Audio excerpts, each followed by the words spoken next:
Good evening. I'm Darcy. Welcome to Real Bites, the podcast where we discuss classic films in lighthearted, bite-sized episodes. In this episode, we'll be discussing two Buster Keaton films, 1 Week and Sherlock Jr.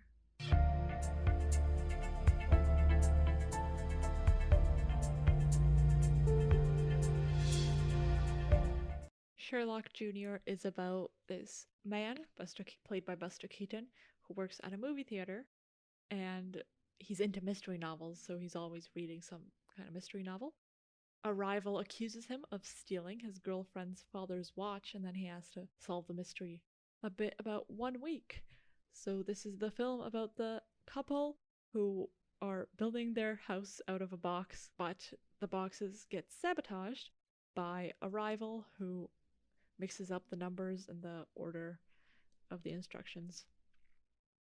So in case you don't know much about Buster Keaton, he was an early film performer and he wrote and directed his films, so he did a similar style of film to Charlie Chaplin, this kind of silent film comedy. He grew up in vaudeville and performed with his parents, which involved a lot of physical stunts, and he was doing this as a child. Harry Houdini was actually a family friend who allegedly gave him the nickname Buster. He started out with shorts like 1 Week and then transitioned into longer feature-length films.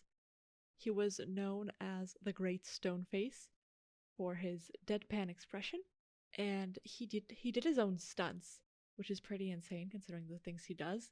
He actually acted as a stunt double for other actors who couldn't do the stunts or weren't willing to. He wears this iconic pork pie hat, which he made with the help of his wife. So in contrast to many other silent film stars, he allegedly wanted to go into sound because he thought he had a nice voice apparently and was excited for all the sound effects he could do.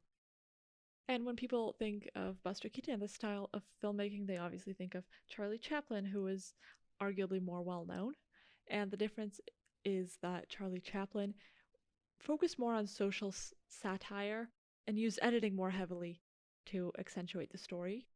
Charlie Chaplin also did facial expressions, in contrast to Buster Keaton, who was known again as the Great Stone Face, and Chaplin was known for working without a script. There was a really dangerous stunt in this film, Sherlock Jr., where it involves a water tower and water pouring down, and Keaton fell, and he actually fractured his neck during that scene, and didn't know it until years later when he went to the doctor. He plays both himself and the man who falls off the back of the motorcycle, again, more stunt work. He also did extensive practice for the pool scene where he plays pool, and it took him 5 days to get the trick shots in that. I'm impressed with 1 Week because even the title cards are jokes. So an example of one of these jokey title cards is when the two main characters, so Buster Keaton's character and the character's wife, they're sitting outside and they're all disappointed and they look back at their misshapen house, which looks very sad, and the wife says something about, "Oh, look at the darn thing now." And then Buster Keaton replies with, "Well, I guess it's not used to the climate," which implies, of course, that the climate is at fault when in fact it's the misassembled house and the instructions.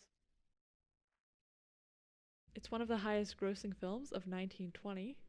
It was inspired by Homemade, which was a promotion for prefabricated housing produced by the Ford Motor Company in 1919. So it's pretty funny that they took that advertisement and then satirized it in a film. The trademark gag of this film and quite a few of other Keaton films is the house falling around him, and he's left standing in a window or miraculously in some kind of gap or doorway and not getting hurt. Partway through the film, there's a gag where his wife drops the soap in the bathtub, and then a hand reaches out from behind the camera to cover the camera as the woman reaches out from the bathtub and gets out to get the soap back, which is quite a scandalous gag for its time, and it's notable because it breaks the fourth wall. It's a surprisingly modern take on comedy. There's also the impressive prop of the house itself, which was actually constructed on a turntable so it could spin in that windy scene. 1 Week is one of the earlier films to use the calendar trope to show the passage of time. So in one week, you have a shot of a calendar and a hand pulling off pages one by one as time passes. And in modern films, this is usually someone crossing out the days with a red marker. One of my favorite tiny details of this film is at the very end, where they leave their wrecked house, the wreckage behind, and they walk off into the sunset. And then they start walking off, and then Buster Keaton's character remembers something, and he turns around and he leaves the instruction envelope behind with the for sale sign. I know a lot of people are resistant to watching old black and white films, especially silent films, and they think the comedy has aged or it won't be funny or interesting because it has no color or sound. But in fact, I find it really interesting because this level of choreography and precision in stunts and in just the way the characters move around the scene with the house, and then he falls through the chimney and then he goes out the door and carries an umbrella around and stuff. It's just so precise and well thought out. And the blocking is insane, of course, if you want to look at blocking, and it's still funny. I find it funny. Once you start watching it, it gets interesting. This one's on YouTube. One week. I think they're actually both on YouTube. So they're accessible and everything. You've been listening to the Real Bites podcast, the podcast where we discuss classic films in bite-sized episodes. This podcast is free to listen to, and as of now, it's available on YouTube, SoundCloud, TikTok, Spotify, and LinkedIn. We'll be expanding to other platforms soon, so stay tuned.